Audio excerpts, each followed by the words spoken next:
Good evening, lovely people. I say good evening. It'll be 3 o'clock when we release this on Wednesday. Good afternoon, everyone. So good afternoon. Yes. We have Mr. Blake Richardson back on. Thank Back you. again. He's back. The revamp, the sequel. Yeah. Do you remember what episode it was? That he Episode came on? 8. It was episode 8. Episode And what 8. are we now? 36? 37? 37. 37. No, I have an important question. Am I the first repeat guest? No. Okay. No. It's Fuck. been good, lads. Take care. So he full blown thought he was. No, you might be what, second repeat guest? I think second. Or I think third. we had... We just had Adam on twice. I'll take One it, of our but I'm friends. coming for the top spot. I'm coming for three-peat. first three-peat. The Yeah. three-peat. It's good, man. It's good. I saw Blake at the gym recently, and that was like, oh fuck, we got to get you back on because honestly, in my opinion, I don't know about our actual viewership's opinion, which is probably the opinion that actually matters. Yeah. From my professional opinion, I recken that was one of our funniest episodes, if not our funniest episode. Episode 8. Yeah. Beautiful. It was flowing. It was good, yeah. And every time I recommend an episode to a new viewer, I will recommend them episode 8. That was a good laugh. Let's go. Well, listen, I've been in a deep meditative state. Comedy is out of my system. Let's get deep, boys. No, I'm joking. We'll get a couple of laughs in. We'll talk about it. I can't remember. Had I done War Machine? But when No, I came this on was previously. before. This is before. That's what I was about to get onto. Oh, thank God. I We've think got some this stuff was- to talk about. Jesus. This was... We did episode 8 the week after one of your stand-up shows. Yeah, no, it was one of your I think it was just one of your regular shows at Yeah. the Brisbane, just Brizzy one of Hotel. your Oasis nights. Sure. Great. I think it was just one of your regular nights. We went and watched. It was probably over a year ago now, I'd say. I'd say great. it was a little bit over a year ago when we had you on. So stars would align.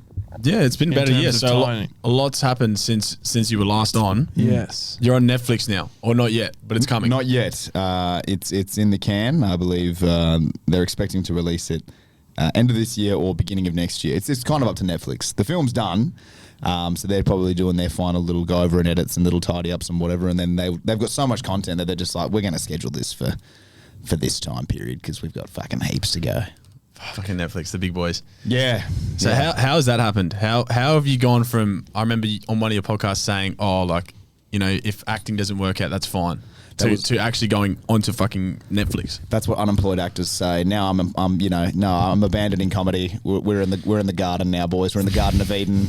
It's all smooth roads from here. No, yeah. Look, ever since I was a kid, man, I've always wanted to be an actor. So that was primarily what my sights have been set on since I was a teenager. I came out of high school and then I told everyone I was already a successful actor, as all actors do, even though I was doing nothing.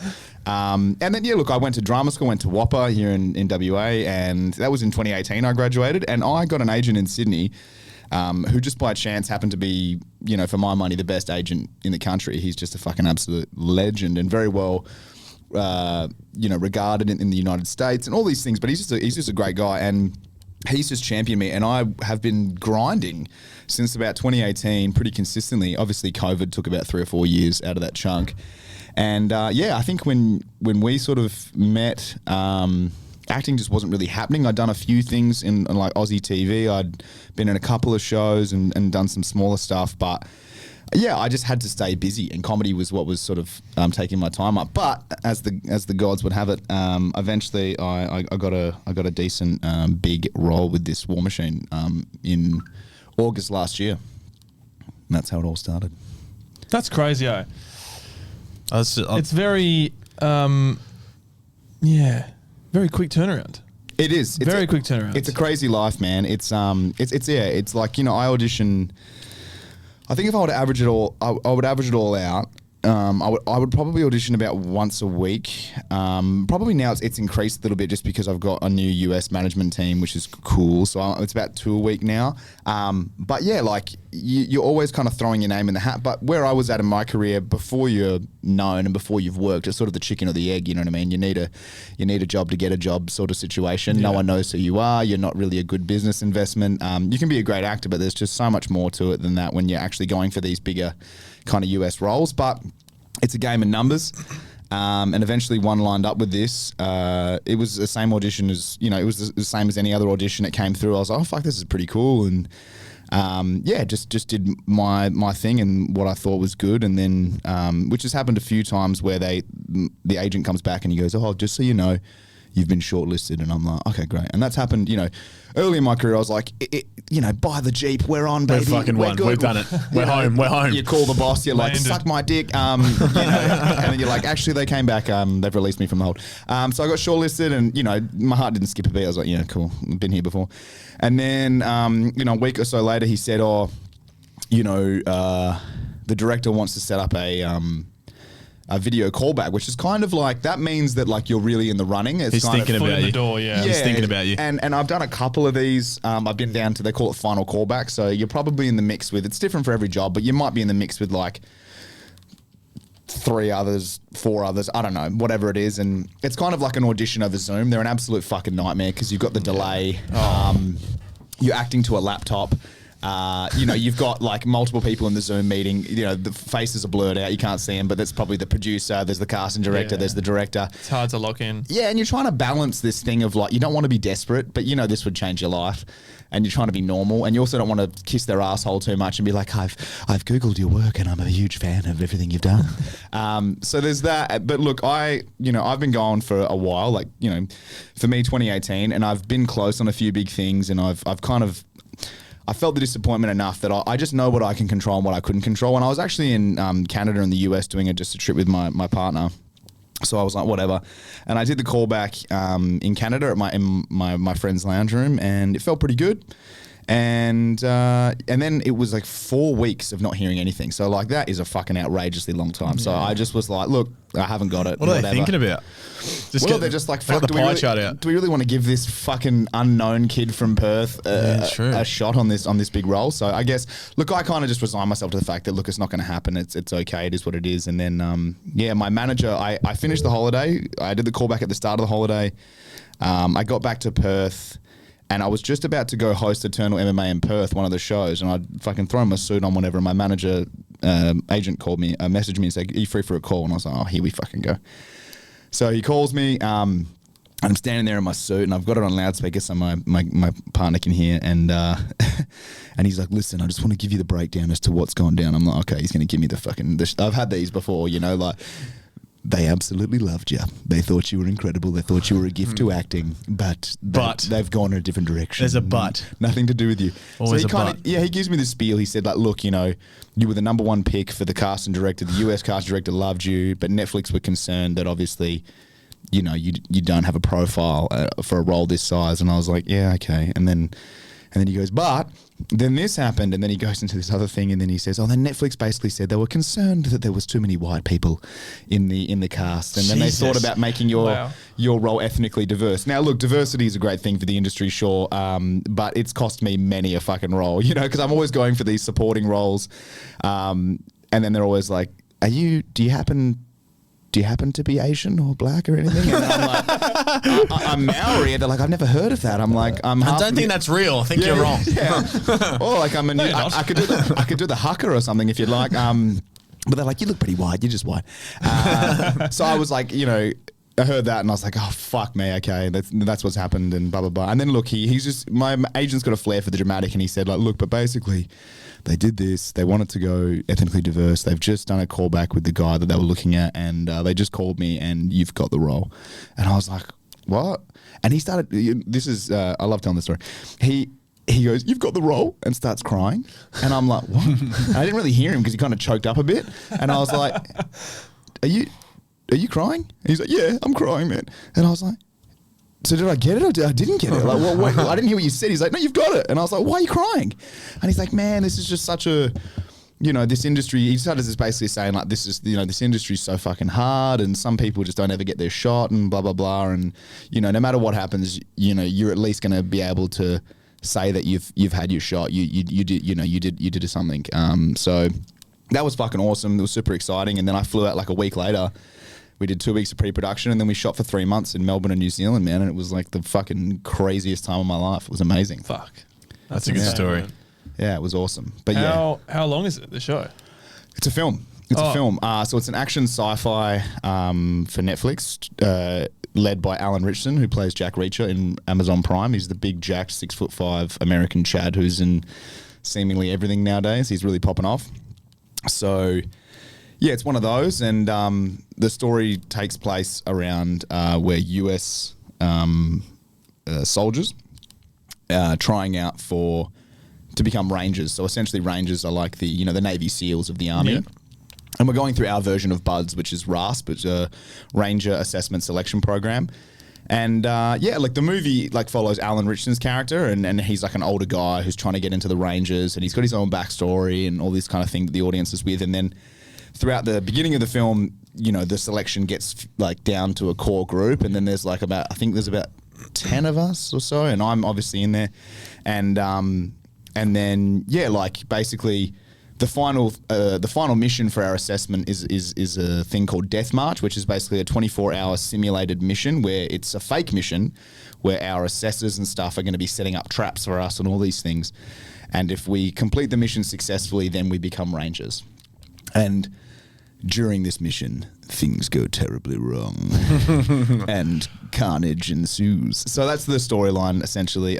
But it's a super ambitious movie. It had like $120 million budget Australian, or 76 million, 80 million US. So it's a big scale film. That's huge. It's super ambitious. It's going to be like a real fun movie. Just a real epic. They said that there's going to be a cinema release in Australia before it goes to Netflix, not in America, but We'll be there. 100%. We will be there. Be there with suits on, boys. Midnight premiere.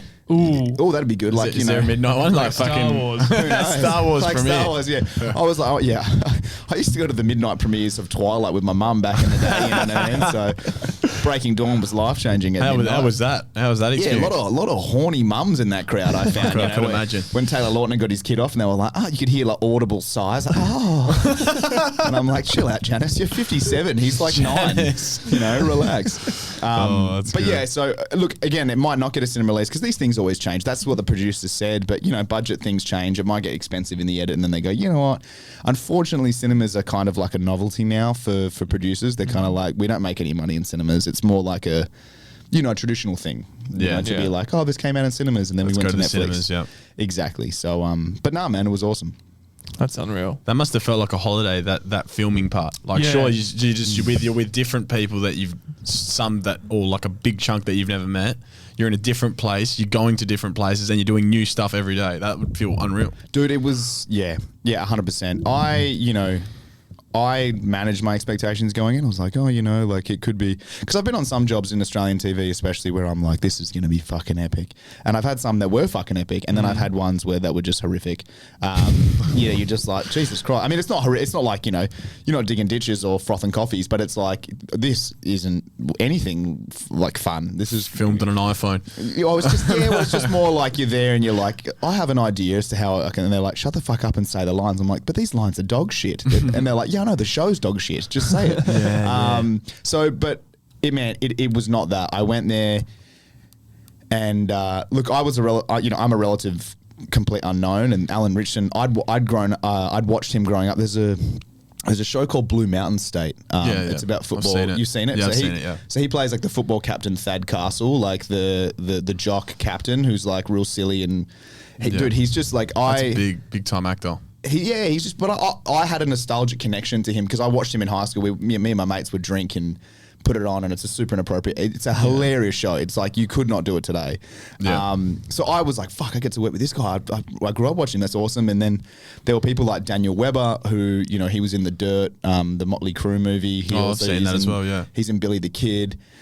He's just one of those. He was in The Punisher season 1. So I just seen him like that's an Australian guy doing some stuff, and then got to work with him and became friends with him. So there was all these exciting things, but the actual job itself, man, like it was like not out of a movie, but it was like a childhood dream in the sense that, I had this really fun role, and I walked onto set, and like there's like Black Hawk helicopters flying over. There's like these insane stunt rigs set up. You've got like full army kit. You like look exactly the part. They're like building sets and destroying them, and just like a scale that you're like, Everything you thought it was. everything, like, but like to it, like you're just like a kid in it. You're like, what the fuck? Like me and the other actor, even this actor who played the Flash on CW for years, even he was like, what the fuck is this? And I was like, oh, so this is crazy? He's like, this is crazy. And I was like, oh my God, this is amazing. So you just walk on, and And, you know, and every set's a little bit different. Every director's a little bit different, but they kind of came out and there's like, you can just see like how much effort is going into this thing. And then they're like, so, you know, you do a thing called blocking where you like plan the scene out before you shoot it kind of a little bit, just so you know where you're going to be and whatever. And he's like, so what are you thinking? I'm like, what? He's like, what are you thinking? What do you think? So you come in here? You probably come in here, right? And I'm like, yeah. And he's like, and then, you know, where do you reckon you'll be? And I'm like, I reckon I'd probably go over here and maybe I'd like fucking, you know, do my line here. And he's like, yeah, sounds good. Do you want to do anything else? I'm like, yeah, I'll pick up this rock or something. And he's like, yeah, that sounds great. You know, you're like, oh my God, I get to. You have a say. Yeah, and you're like looking around at like the scale. There's like fucking like 300 people at work building shit. And then you have like an idea and they're like, all right, we'll make sure we get that. So then these people come in and they build this thing. And it was just fucking crazy, man. It was just so epic. And the scenes were just fun. Like, you know, my character, obviously I'm biased, but I had the best role in the film in terms of just the most fun to be able to do. Because Alan's character, he's like he's the lead. But sometimes the lead is like, it's not as fun for me personally because it's like the story's just happening to you. You're not the most interesting character. Like, you know, the audience is just following you along this crazy journey. Yeah. But then there's kind of those like, just not the lead, but the supporting characters who get to play and do some really fucking wild, fun shit. And that was me. But my character is essentially there to fight with Alan's character and to be the comedic, you know, relief and all these things. So I just got to fucking every scene, every week was just so different. You know, it was going to be there's action, there's going to be some vulnerability, there's going to be, all right, now you're funny in this scene, or now you're going to be a fucking badass. And I was like, man, this is just so fucking fun. This is awesome. That is. Oh. All right, we are back. Sorry, you might not have visuals for the first 15 minutes, but you definitely have audials. I was wearing an outfit I didn't like, so I demanded the boys cut it while I changed. No, he gave away some top secret information for the movie. That's exactly right. Yeah. Yeah, Netflix are coming after you, boys. But it wouldn't be one of our podcasts without some fucking form of difficulty. So we need to hire a tech expert. We need to just sort our shit out. We need to hire a tech expert. We need to we need some nerd. We need a tech expert. We need some nerdy kid. You need maybe we just start promoting or something, like promoting jobs. Do you want to pay them? Lights. Do you want to put them on the payroll? Absolutely. No, I don't. To be fair, because do you not? Well, you got to pay them by minimum wage, surely. Nah, there's ways around that. It's a sweatshop. It's not a contracted job. That's what the third world's for, boys. You just got to get out there. The black market of podcasting. Go on Fiverr and figure it out. But we were talking about, what were we talking about? Your role and I wanted to ask your living arrangements. Oh, sure, yes. What was it like? Because obviously you're away for 3 months. Yeah, Melbourne, New Zealand. So what was the living like? What do they give you a budget or like what's the go? Look, it was pretty good, pretty luxurious. We were in the Quest Hotel. Oh, that's nice. They weren't that great. It was like living apartments. That was when we were in Melbourne. So we were in the Quest apartments for like 6 weeks or so. And look, it was great because I mean, look, you've got a kitchen, you've got everything you need. You got, you know, you wash, you dry, all in the apartment. They've not left you short. They've not left me short. Yeah, it wasn't, you know, luxury. I mean, obviously, Alan was not staying in the Quest apartments. He was living a little bit higher, but that's what you can get when you're number one. But no, it was fine, man. Look, it was kind of cool because all the actors, pretty much all of us, were in the Quest apartments. There was great food around. They paid for a gym membership for 3 months. They were like, we'll sort you out. Sick. If you needed anything like, you know, physio, whatever, they were just like, yeah, just let us know and we'll sort you out within reason. You know, if you wanted to go out and fucking party, you weren't like, do you have a Coke budget? Or, you know, they weren't going to do anything like that. What about the bag budget? But no, they really took care of us, which was great. And that was 6 weeks in Melbourne in the Quest apartments. And then we went to Bright, which is about 3 hours out of Melbourne in the ski mountains. Now that was fucking sick because they had like, it's like a ski town. So they've got really, really beautiful like setups out there because people like to, you know, go out on holiday. And we were in a place called Harrow House. Shout out to Harrow House in Bright, Victoria. This place was fucking unbelievable. It was like same thing, kind of like, it actually didn't have a kitchen, which wasn't amazing, but it had like sauna and like pool and the beds. To this day, is one of the best beds I've ever slept on. I was like, this thing is unbelievable. And Bright was just so beautiful. It was like there was mountain biking, there was all these things to do in the off time on the weekends and things like that. That was really cool. But the best was when we finished in New Zealand for about 3.5 weeks or so. We were in the Hilton. Oh, that's a Hilton big Hotel one. in Queenstown, right on the river. You've made it. And that was just like fucking. That's how you know you made it. That was jackpot. like open up your door and you're just like looking at Lord of the Rings sets and like the mountains and like just like stunning, man. Like, have you guys ever been to Queenstown?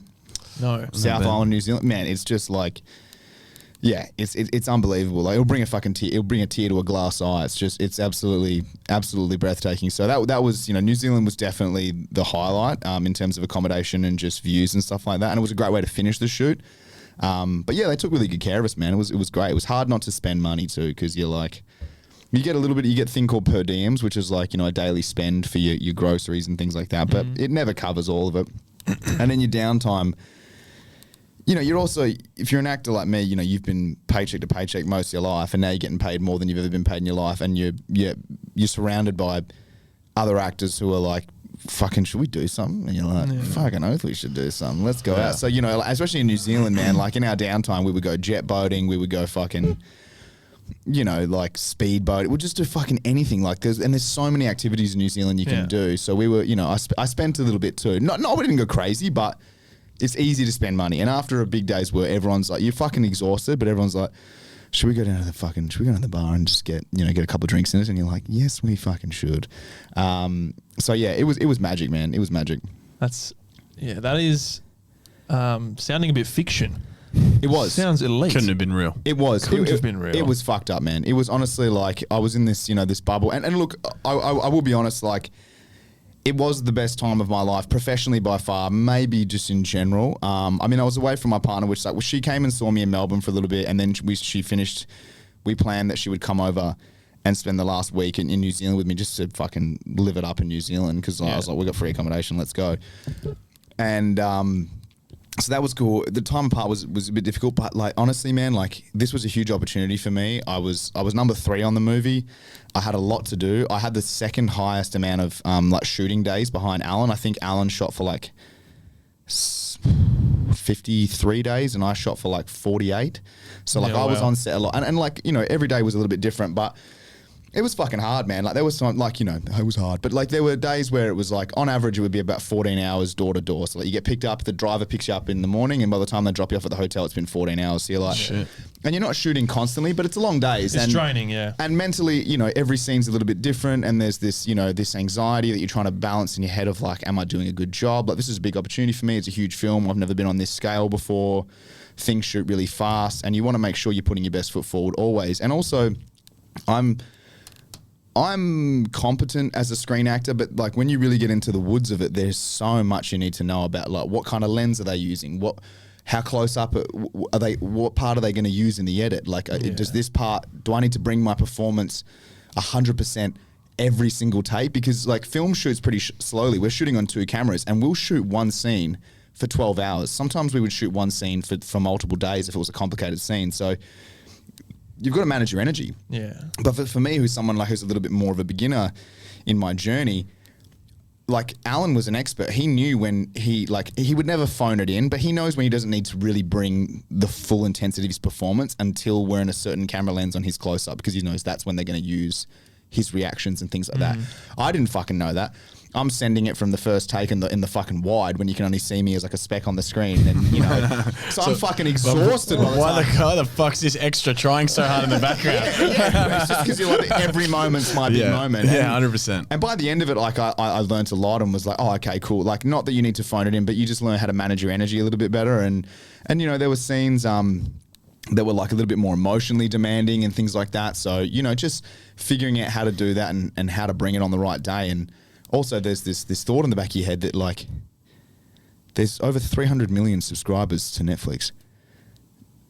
They're going to watch this. Yeah. Like, if you fuck this moment up, they're either going to edit you out, or they're going to be like, Jesus Christ, that guy wasn't very... You know what I mean? Like, that's in the back of your head. That's like a negative, anxious thought. And then on the other side, you can't focus on that. So you just do the best job you can. But look, in the grand scheme of things, man...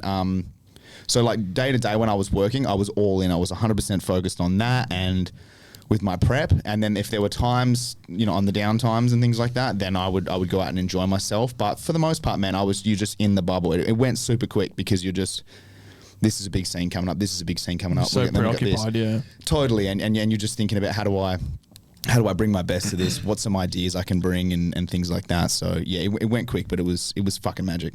It obviously would have been so. I don't know about so, but like I would be, like obviously you got your days off where you're not on set. Yeah. You'd just be surely pacing over and over like, fuck, have I done something wrong in that? Like, oh, how did that one go? Like, yeah, how did that scene go? Like, you surely just be like overthinking so much. Yes and no. Like for me, and everyone's a little bit different, but like when I graduated drama school in 2018, it's 7 years before I've gotten my shot. You know, I've had a few jobs here and there, but I have felt ready to do something of this scale for a long time. Yeah. Always. But yes, sorry, you were saying imposter syndrome. Yeah. So like, you know, the overthinking was definitely part of it. Yeah. But I was so G'd up and I felt ready for years. So I was like, fuck this. Now's not the time for this, like, doubting yourself shit. You're here. I've put in a lot of work over the last 7 years. I'm taking my fucking shot. Yeah. I suppose how are you supposed to perform at the best if you are doubting yourself? Yeah. Like you've got to just go for it, eh? Yeah, I would have doubts in the sense, like a healthy amount of doubt, so I would prepare myself. I wouldn't be lazy. I wouldn't be flippant, like, oh, I'm going to figure it out on the day. No, I'd put the work in, but yeah. There was one point, man, in before we started shooting, I had a full panic attack, called my partner and was like, I can't, like, I'm in over my head, I'm fucked. And she's like, you're good. I'm like, you don't get it. You don't fucking understand. Like, this has been my dream since I was a kid and it's too much and I'm not ready and I'm fucked. And, you know, and I spoke to Dan Weber, who's, you know, a more experienced actor. And I spoke to him, he was really good. And he just said, like, look, man, everyone has this at every point. Just do some work, do some prep and think about this and control what you can control, but you're going to be great. Don't worry about it. And he was right. He was fine. But basically the thing that I was worrying about, because I'd never been on a film of this scale, was that without getting into the weeds too much, films shoot out of sequence. So it doesn't shoot chronologically. You don't start at the beginning of the movie and then work your way up. It jumps all over the place. And the first 2 weeks were the most intense emotional scenes for my character and of the film. So I was starting at the end. Fuck. And then there was going to jump around. And when we got the shooting schedule, because we were in pre-production, we were going over with like military advisors how to hold the guns, how to use the guns, how to move like a fucking soldier and all these kinds of things, which was awesome. Basically, the shooting schedule got released, 3 or 4 days before we would start shooting. And I was like, oh, we're starting with these scenes? And they were like, yeah, we're starting with these scenes. And I was like, oh, these are like the most intense scenes of the movie for me. And they were like, yeah, you'll be right. And I'm like, I don't fucking know who this guy is. I don't know who this character is. I don't know what my packs. I don't know any, like, what the fuck? Like, we're gonna start. Oh shit! And then I started to panic and spiral and whatever. And long story short, I had this fucking whatever. And then I spent about 24 hours. Well, I spent about a full day just in my hotel room, just writing stuff out, like just talking to myself, pacing around, thinking like, who is this fucking guy? Who is this guy?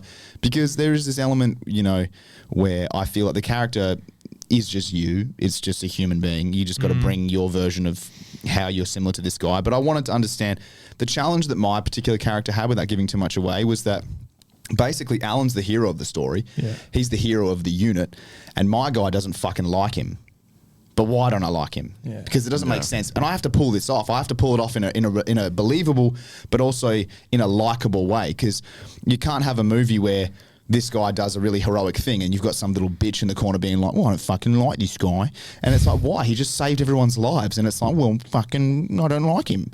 It's just like, cause. Yeah, you're like, I fucking hate this rat, Yeah. Unless that's your role, is you're supposed to be a rat, which I wasn't. And actually, part of the panic attack was one of the writers, actually. So the director and this other guy wrote the film, right? They one was directing. The other guy was playing one of the soldiers in the unit with us. And he said to me, which is the terrible thing to say to an actor, he goes, listen, you've got one of the more challenging roles in the film, because obviously, you've got to play this purpose in the story, but you can't be unlikable. Because if your character's unlikable, then the movie doesn't work and it's dead. You've self-destructed the whole fucking project. 150 mil down the drain. And I was just like, oh, okay. Well, I guess I better bring it then, and anyway, and look, that was just, he probably shouldn't have said that, but he was trying to come from a good place. He was basically saying like, look, if you're feeling the pressure, that's good. Yeah. But you can't be unlikable. Don't try and play him in a way that's like surface level. He just doesn't like Alan's character. You got to go deeper than that. So I went away and did this prep, and I thought about who this guy was, and I came up with this backstory and all these things, and I basically I reached this realization with this dude where I was like, oh, like that's why I don't like Alan. Like I get it, okay.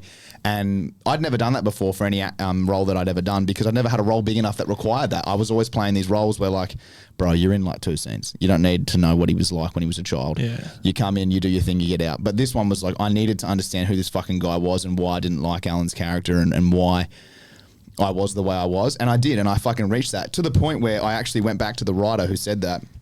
And this was like halfway through the shoot. And he was like, man, fucking, I love what you bring and I'm really happy, all this stuff, this is awesome. And I was like, oh, thanks, man. I did this bit of background work and I realized that this is the dynamic between us. And he went, fuck, I never even, like I wrote the fucking thing and I didn't even pick up on that. And I was like, yeah, because essentially, you know, without getting too deep, but it was like, I realized that Alan's character and my character are like big brother, little brother. You know, that was the kind of dynamic in my mind. It never really says that in the movie, but in my mind, it was like, this guy's big brothering me. And I made up that I had a brother who fucking did all this shit and whatever else. And I'm like, fuck you. You know, we're supposed to be a team.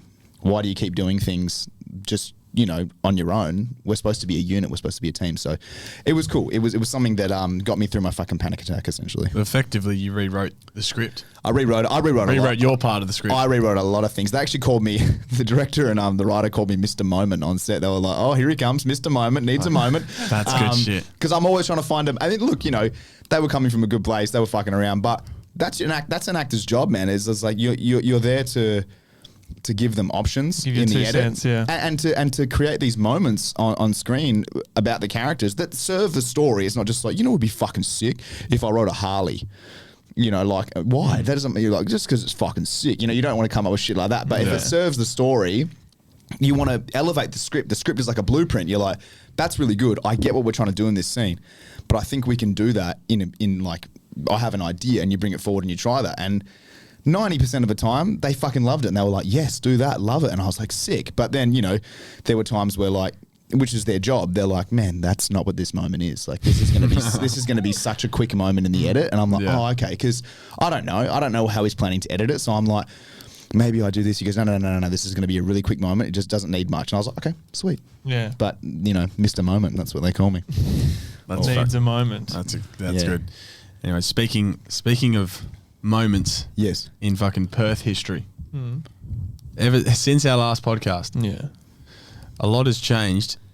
Cold nips is becoming a big thing now on the fucking news. Have you seen this shit? Cold nips. Yeah, cold nips, silent discos. Oh, that's right. Yeah, we talked about that last time. Yeah. Fuck. It's going off. For all the wrong reasons. What did I say last time? I said that's just unbelievable. It's just embarrassing. You shouldn't be, you should be on drugs if you listen to disco music. I'll edit a clip in of what you said. 30 seconds. Right. I'm a changed man. No, listen. I mean, this whole fucking, this cold exposure thing, like where it's like, it's going to make you a better man. I'm like, maybe. Maybe. If you let it. Maybe If you're freezing to death. And then, look, I guess the thing is, if you want to improve yourself and you want to feel good and it's just a little tool to fucking, makes you feel better and it adds a bit of discipline, fucking go for your life. I don't know why you need to silent disco around it as well. Do you know what I mean? Like, marches. 4 in the morning. I just don't understand that element of it. That to me is creepy. Where it's like if you want to, like, again, it's like, I want to get up early, I want to be disciplined. You're like, all right, I'm on board. And it's like, and I want to do a bit of cold exposure, start up, kick my dopamine off, all this shit. I'm like, sick. That's awesome. It's like, and also I'm going to get together with a bunch of other people. We're going to silent disco on the sand. We're going to fucking do, we're not on drugs, and we're going to get in the water. And then we're gonna That's the key part. Yeah, we're not on drugs. That's the key fault there. And then we're going to go out and we're going to get coffee afterwards. And I'm like, okay. And look, again, it's my judgment, but I'm like, I think it's great for lonely people who don't have a community and they don't have like close friends or like things to do. But if and I think that's great. It's like, man, if you're lonely, you don't have fucking mates and you don't have a lot of like sense of belonging, get out there and have a matcha and fucking dance to Avicii and then pop into the water for a bit of a freeze. That's epic. But have a dance to Avicii. But I guess the way that it's marketed is this, like, this will change your life, and this it's crazy. But how many people like back it? Yeah. Like, I'm going on this complete 180 in my life. I've started waking up early and getting in the ocean. Like, fuck. Sure, there's more to life than that. I think there's got to be more things that you can do that's going to change your life. than having a dip and having a Avicii and coffee chai a lattes. little bit earlier than Chai usual. lattes and You know what Avicii. I think one of the number one things you can do to change your life is getting like good sleep. Oh, not waking up at 3:30. Yeah. Wake up at 9. Treat yourself. Like I think if you're getting to bed at 8 o'clock, I mean, fucking that's crazy. That's awesome. Yeah. That's cool. You're getting your full 9 or whatever it is, full 8, 9. But if like this is my problem is that people attach to these one things and they're like, and now I'm a good person. I've sorted it. And I'm You like, all fucking suck. I'm the best. I'm like, cunt, you're doing still just on the bag. you're doing random bags on the weekend. But you're like, I get up at 4 a.m. and I cold plunge. You're like, it's not offsetting the other thing. You know what I mean? Yeah, no, it doesn't make up for it. And they full on, I don't know, especially on social media, they full make it their personality. They're making that their thing. Of course. And it's like, I don't know, the way they post is like everyone else is beneath them. That's how I see it. Oh, should we? Sure. Yeah. Look, let's go do something tonight. Can't. In bed early. Can't. Nips in the morning. Cold nips. yeah. Nips in the morning. You're a fucking degenerate. That's Surely like, they're not saying not. that, but they're pretty much saying that with the face they pull, the way they say it. Like, oh my Say, God, you're not in bed by 10? Are you fucking That's for real? pathetic, The yeah. hell? Look, again, I'm like, there's no denying that you get up that early. You don't want to. It's terrible. You feel amazing. You push through it. You go out there. You have a dip. It's fucking freezing. You push through that, and then you build a bit of self-esteem. You're like, you know what? I do some hard shit, and the dopamine would be exciting and it'd be great. It's the disco that I don't understand in between. That's the part where I draw the line and I say, why do I have to do a disco with you though? Why Yeah. Triple J and like 7 News, what do you call it? Like exposing it, like advertising it. Oh, they're pumping it up. Yeah. Because that's what I sent you. That's how I was like, well, it's actually grown since we last spoke. Yeah. Well, of What are they course. doing? I think Maybe we're just going to start putting music in our podcasts. Just the whole time. Well, it's a sense of community, isn't it? It's like we're just together. We're just out here. We're just fucking. We're pure. We're pure Yeah, souls. we've purified ourselves in the salty waters of Scarborough, and we're heading back out to face the day. Look, I think, man. Like again, I'm getting deep here, but I think that at the moment there is this real sense of hopelessness that a lot of people have. Like everyone feels very like, how do I get a fucking house? I can't get ahead. Like social media's made things so much worse in the sense that like everyone else is killing it, but I'm a fucking loser. When no one's killing it, everyone sucks. You know, like that's it. Everyone sucks balls. Everyone's not doing like, you know, and the realities of like the people who are happiest have the simple things. They have like good friends. They have like a partner they don't fucking hate. They don't work a job that's their dream job, but they don't hate their job. They exercise and they do simple things, you know, like those are the happiest people on earth. But social media has made it this thing where it's like, that's not enough. Are you serious? Are you not exceptional? How are you not exceptional? Don't tell me you don't fucking cold plunge at least. You know, like You don't cold plunge. What the fuck? and there's this like shame-fueled thing going on. So I get it. People are like desperately attaching to, you know, simple is not enough. Like just to be a good cunt do is I not go over enough. the top? Oh, yeah, I've got to attach to this. Or how am I special? I'll tell you how I'm special. Have you heard of cold nips? I get up in the morning and I fucking head, and then people go, "Whoa, that's fucking crazy," and they go, "Thank you."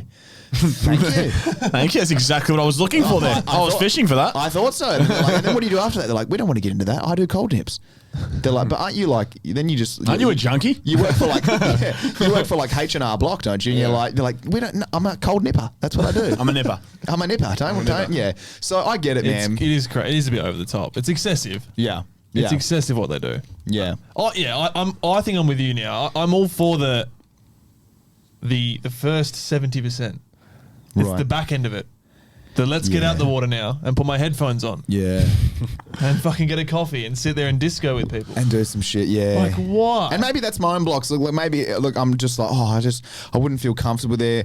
I think even if I fully surrendered and it was just like, you know what, just enjoy yourself. Like no one's watching you, silent disco. And then there's a Channel 7 News camera crew being like, how do you feel? And you're like, what? I came here to escape and now I'm on Channel 7. I think that maybe it's just not my cup of tea, but fuck. If people are doing it and then they feel fucking wicked about themselves, it seems to be pretty. God bless them. It seems to be pretty popular at the moment as well. Yeah, it is Yeah. just booming. I don't know who people I'm are obviously offending. getting around it. We've actually put a lot of airtime into this topic. Yeah, what's the median age like? Who's going? As Blake mentioned last time, it's a mixture of gays and families with kids. Escaping from the children, or denying the fact that they're never going to have children, or something like that. Getting out there and the cold water's purifying them. I don't know, man. It's just I had this thing the other day though, and I'm a stand-up comic as well. I have a very dark sense of humor. I love to laugh at freaks. I love to just be like, you know, when you see a freak and you're just like, what the fuck is that? Holy shit, you know what I mean? What's like, gone awry there? Yeah, Jesus Christ, you know, like what's happened here? And look, I love to laugh at freaks. yeah, and I'm saying this, you know, knowing full well that it's not a nice thing to do, but you know, you see someone that's fucking just like you see someone morbidly obese, like a fucking 200 kg, and you're like, 200 kg. holy shit, you know, and that's the initial thought. And you have it. Now, I think as a stand-up comic, I'm like, to deny that there's not something funny about people who are on the outliers like that, that's wrong. There's something funny about it, right? But in my heart, I don't wish these people ill. I don't actually go like, yeah, I hope that cunt's suffering. Yeah. Like, that's fucking psycho shit, Yeah, right? that You're is like, dark. I hope they never find happiness, that freak. I'm like, no, you're going a bit too far now. Yeah. So I had this thing, though, recently where I was coming back from an audition. This was the other week. And I had a thought in my head where I thought, fuck me, man. Like, you talk about gratitude. The nippers would love this.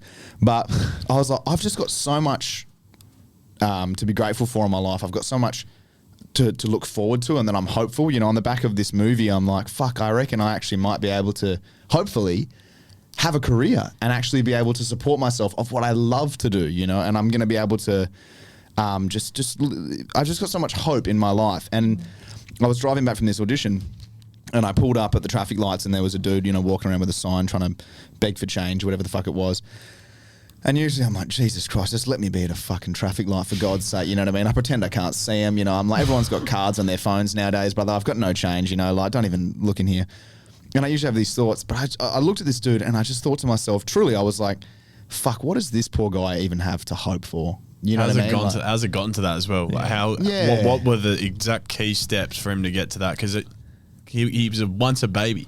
Absolutely, And absolutely. Yeah, it's so easy to like stereotype them. Sure. And just go like, oh, you know, he's obviously a junkie, and you know, Sure. you don't know. He just doesn't fuck. Yeah, exactly. Yeah, it could have you been know. just like a hopeless Oh yeah, I'm gonna give you money to go spend it on drugs, or just go Yeah. go, you Nah. know, fuck around with it. But even despite all that, despite whatever brought him there, I just thought to myself, I was like, fuck, what does this guy have to be hopeful about? You know, what is he's probably, his dreams is probably to just, to do. Live to- our normal life. Exactly. Yeah. To have a friend, to be able to support himself, to be able to fucking not be in pain all the time mentally, to just be able to call something his own. And I was like, Jesus Christ. And like, I just felt number one, I felt very grateful for just the simple things I have, not even to do with my career, but just the simple things.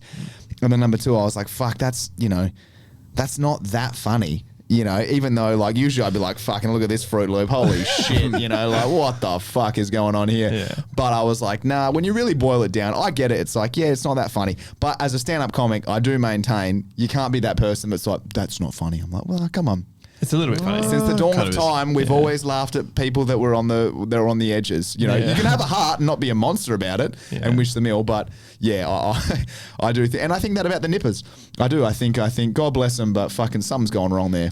Yeah, I love joking something's about it. taken a turn. I love joking about it. And that's Yeah, I why don't wish them. Yeah, I don't wish them bad. Yeah, but I don't wish them well either. You know, I don't exactly wish them well either. Yeah, go There's a drown. balance there. Go drown in your dip. Like no one's saying that.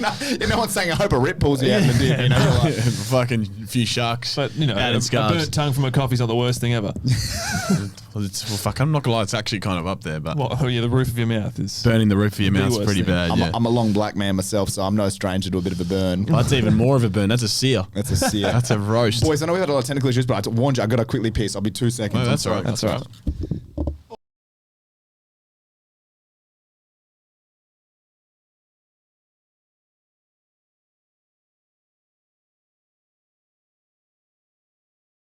We're firing.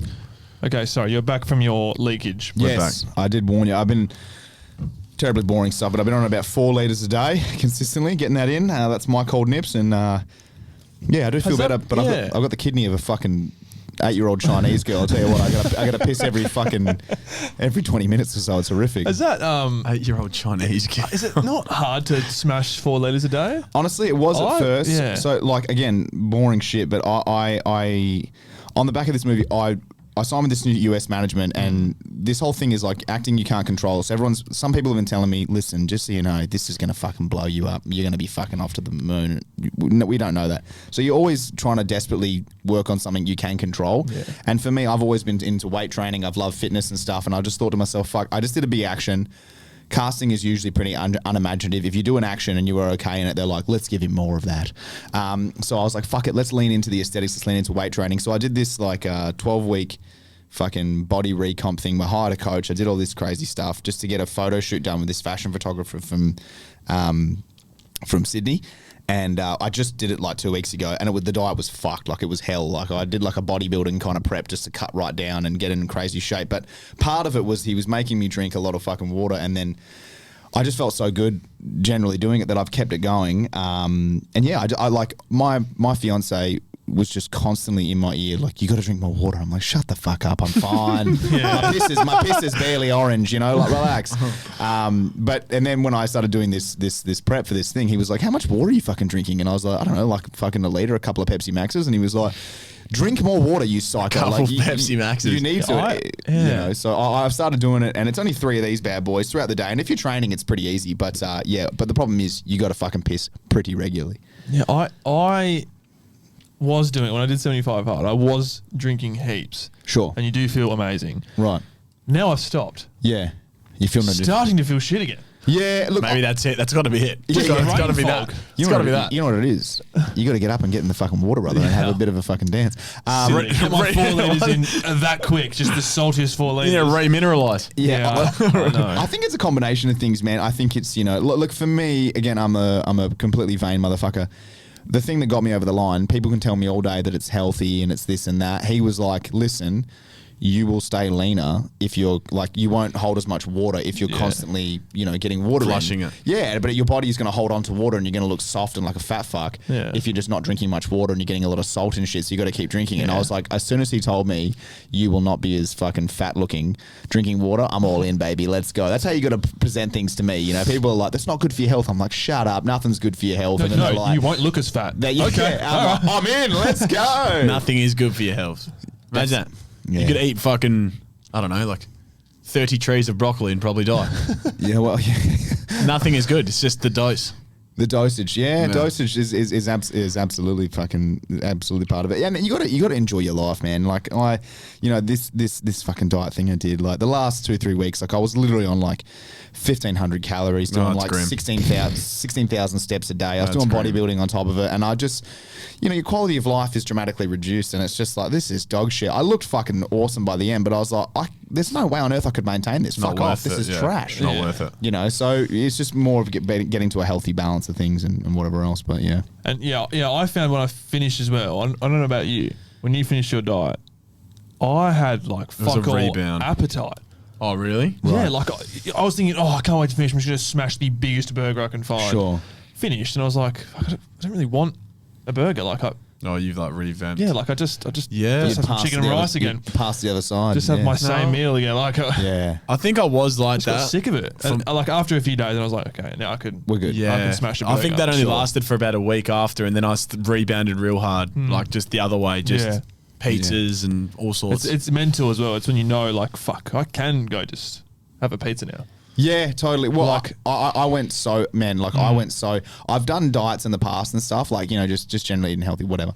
But this one was so fucking dialed in that I was starting to have dreams about food. I was starting to like, I wrote down in my notes all the food I was going to have when I got off this diet, and I was starting to, it was bad. Like my Instagram Explore was just like, come with me to find the perfect sandwich, and I'm like, holy fuck. So relatable, man. I was watching like mukbangs from the US. Yeah. These guys just eating like Raising Cane's, just the fattest fucking burgers. I'm just sitting there like at night staring at my phone just like, oh my crying, God. just being like, it's unbelievable. You might as well just watch like a footage of your girlfriend getting pummeled by someone else, because you're like, this is punishing me. I can't even have. Cuck. Yeah, exactly. Food cuck. You're a food cuck. Yeah, food cuck. And there's the episode title. Food cuck. Food cuck. Yeah, that's good. Good shit. But yeah, look, you got to have a healthy balance of things, and my fiance's a nutritionist, and she's an athlete and stuff, so she's pretty good. But you know what it's like when someone close to you is telling you information that's true. You're like, shut the fuck up. No. And then someone else comes in and goes, that's true, and you go, I wish someone had told me. I wish I would have listened. I've been telling you to drink water this whole time. You're like, Yeah, no, but- you haven't, No, you but he liar. said I wouldn't look as fat. Yeah, exactly. He knows me better than you. But yeah.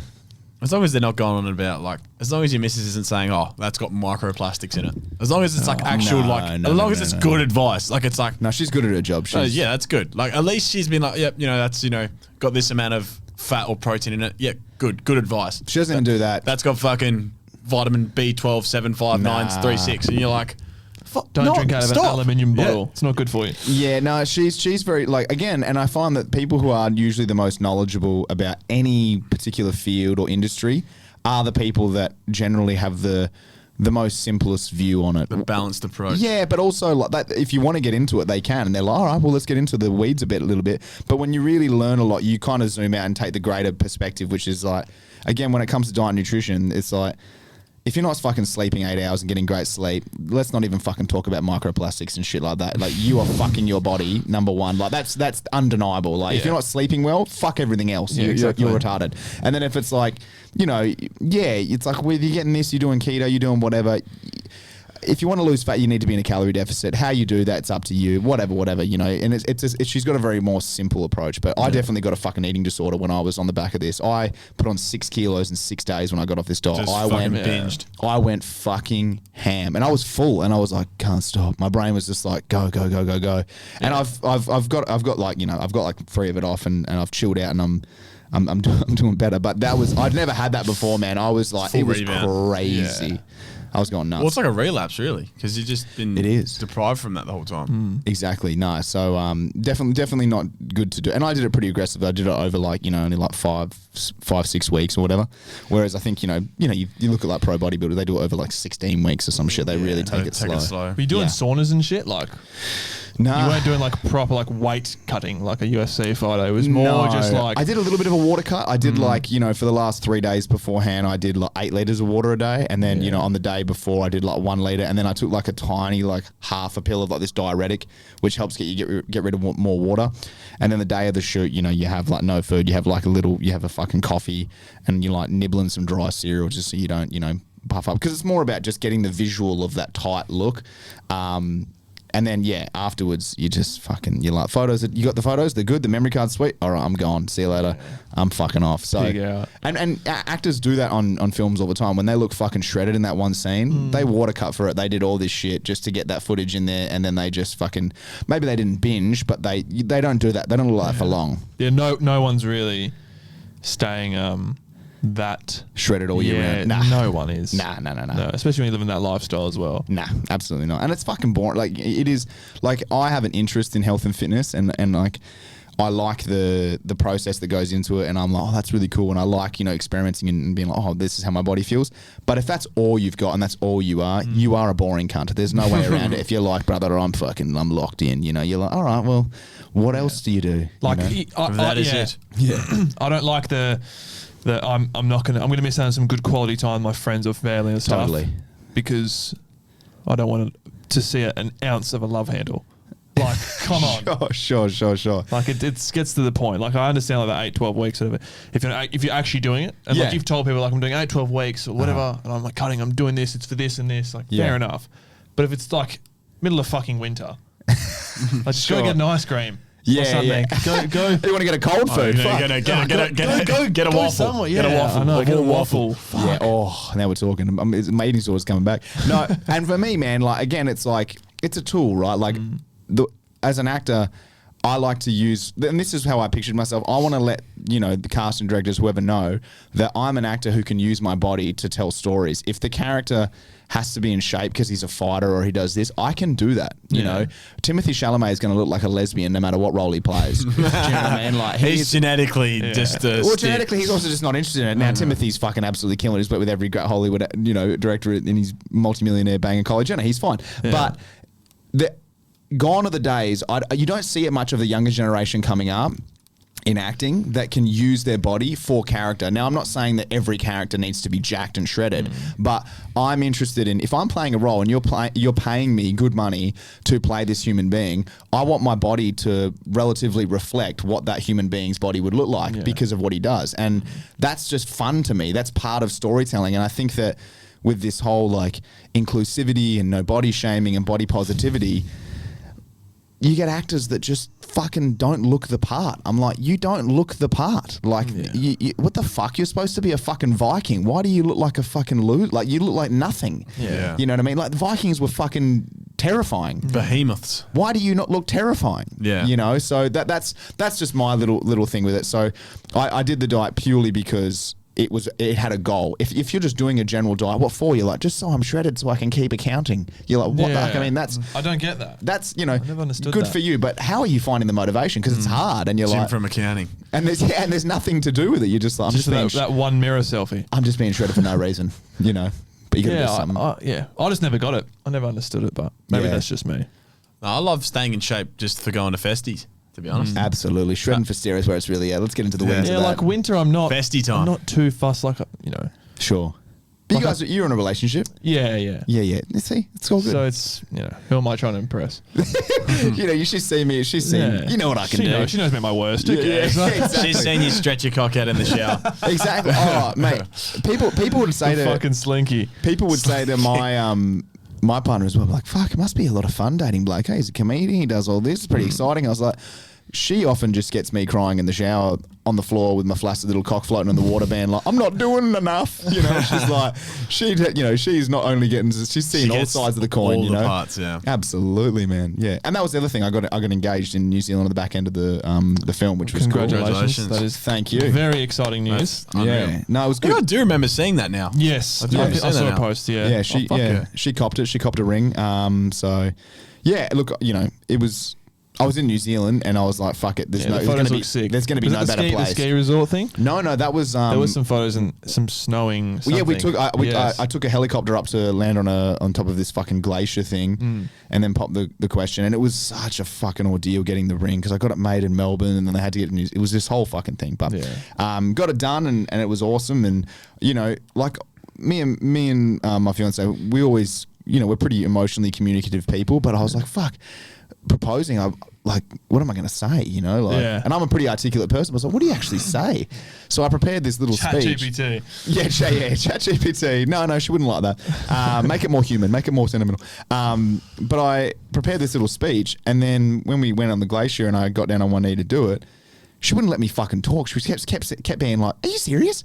Are you serious? Are you serious?" And I'm like, "Can you shut the fuck up?" So One more, are you serious? I'm taking it back. Yeah, so I can bare my soul for a second. I prepared this beautiful speech. Yeah, that's so good. And it's falling on deaf ears, but no, it's cool, man. It's exciting, and been with her for 5.5 years, and she deserves it. She's been with me when I had like a Kmart clothes rack and $500 in my account, living in her uncle's place in Midland. You know what I mean? Talk about a fucking low point. Yeah. She's seen me at the bottom. her. She's seen me at the bottom, so you know she gets to reap little benefits. I wouldn't give her 50% in the divorce, but you know she can get a little, as long as she's still playing as part of the team. She can enjoy the benefits. Otherwise, I'll hire the best lawyer in town and she'll get nothing. That's good, man. I'm glad. I'm happy for you, man. That's so good. That is good. And also, when I saw you at the gym, I haven't even said this to you, but I saw you at the gym, obviously, I don't know, maybe like a month or two ago, 2 months ago? Mm-hmm. I want to say, 5-6 weeks ago. Yep.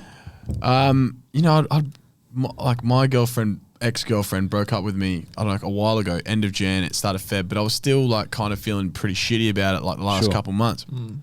I don't know how we got to it in conversation, but it came up. I was pretty much explaining how it happened. Like, you know, it was an unwanted breakup from me. She broke up with me whilst I was on holiday, and I was just going on about how rough that was. And like, I don't know, I didn't give you too much detail, but that's pretty much the sum. I didn't want to fucking trauma dump on you while I was at the gym.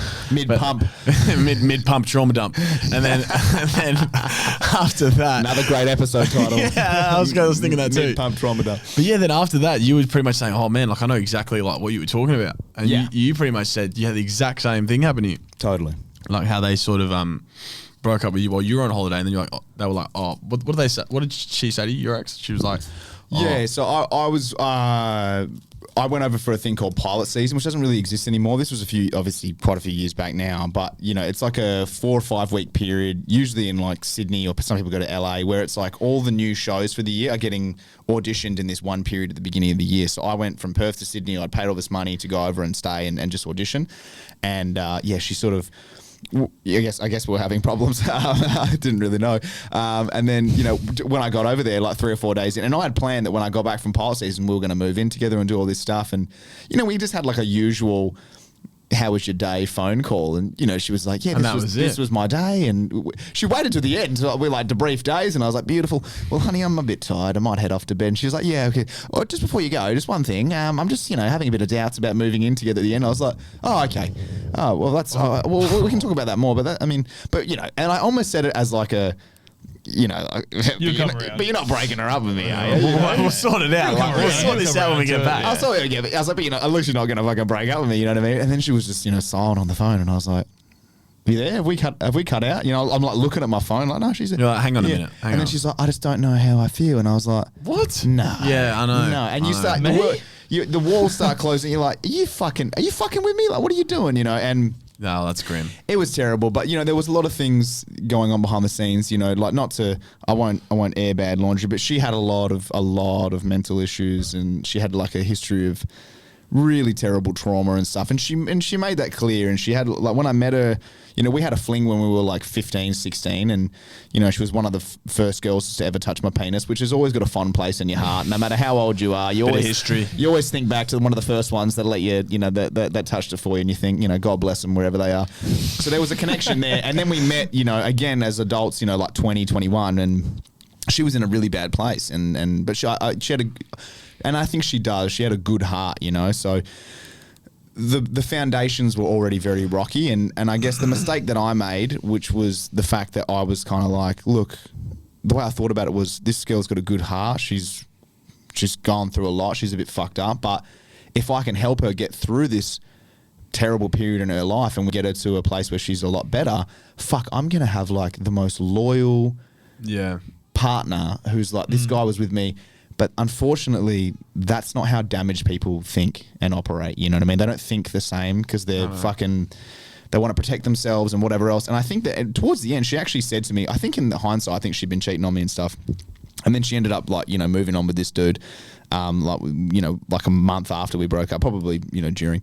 And, but one of the things she said to me, which was unbelievably unfair, but it is true, is that she said that the fact that I helped her through all that, when she started to feel better, I started to remind her of that period of her life, because now that she's doing better, here's a guy that was with me at this really terrible low time. Yeah. And he just keeps reminding me of how I felt and how bad I felt and all my past and all this shit. Now that's incredibly unfair to a dude who's helped you through all that.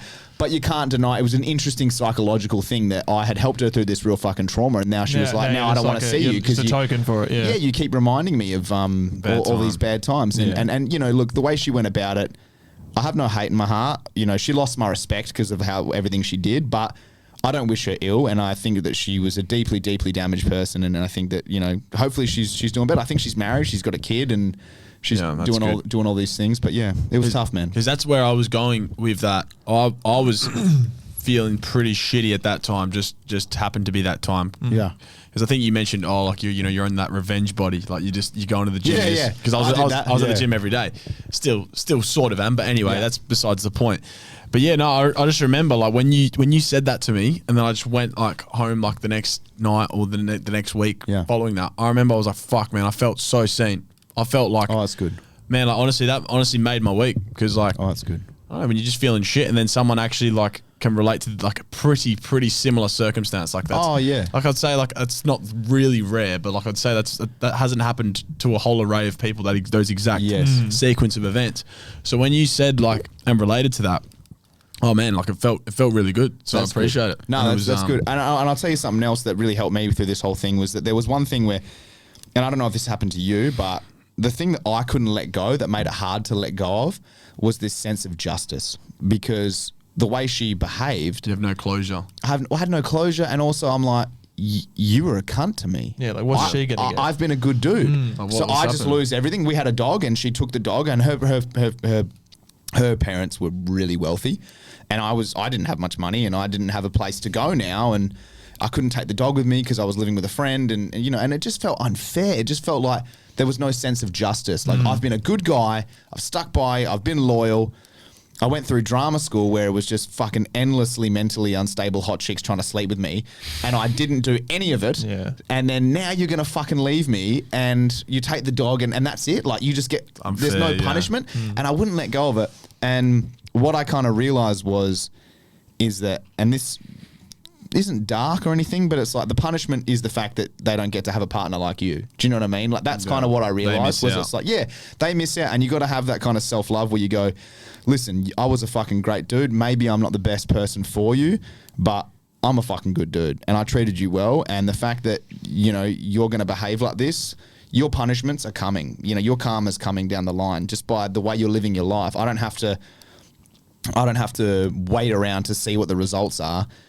You're already living your punishment, you know, and I can move on. And I ultimately met my fiance now, and our relationship is fucking, you know, you can't even compare it. It's like apples and fucking chalk, you know. It's like, and I'm so fucking grateful. So there's just so much to look forward to. Like if things don't work, and especially if you're someone who is ambitious, which I know you are, you want peace in your life, man. Like if you go out into the world and you pursue ambition and uncertainty and chaos, and you're not just working a regular 9 to 5, and you want to build a business for yourself, and you want to do some extraordinary things, that's going to come with a lot of uncertainty.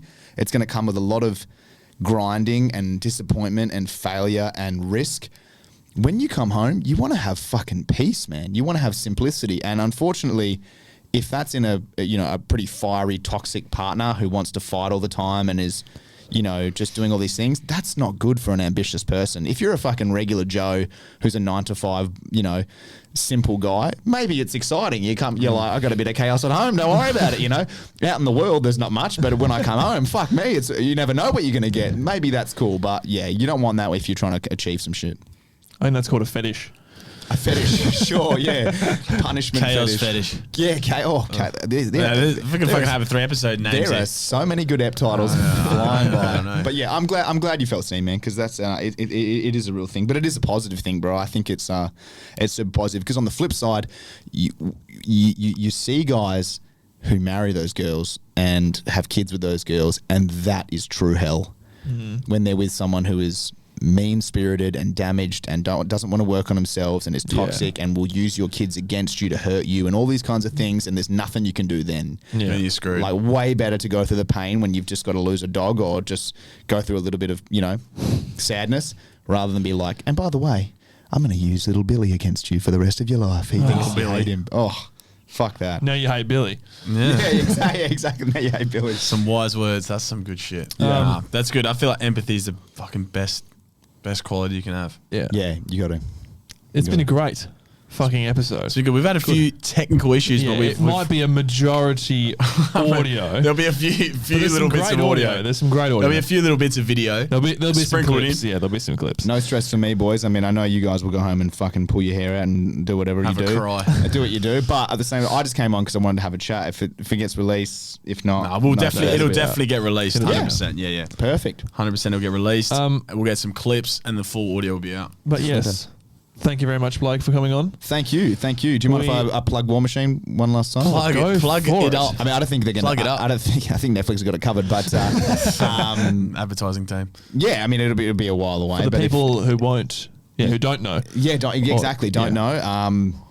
War Machine, it's called. It's probably going to come out towards the end of the year, beginning of next year. If you want to just follow me on Blake_Richardson on Instagram, and then, you know, there'll be all the updates on there. But yeah, thanks for having me on, boys. Appreciate it. And also, I will add, just before we end, we've got to do another one, because I've got more stuff on here that we need to talk about, and also we need a smooth sailing technical. And maybe we vlog the premiere if it comes out. Vlog it, yeah. Come down. Get a media pass on you and fucking. Or we'll do a watch along. Yeah, well, listen.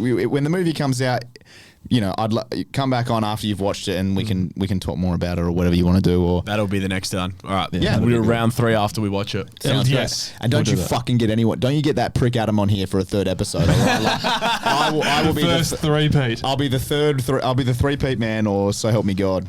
Nah, it's all right. Nah, I don't think Adam's too active in the old social media space these days. So no, he's not. Get out of here. That's good. But thank you very much. It's been good. It's been great. Thank you, boys. We'll see you guys next week.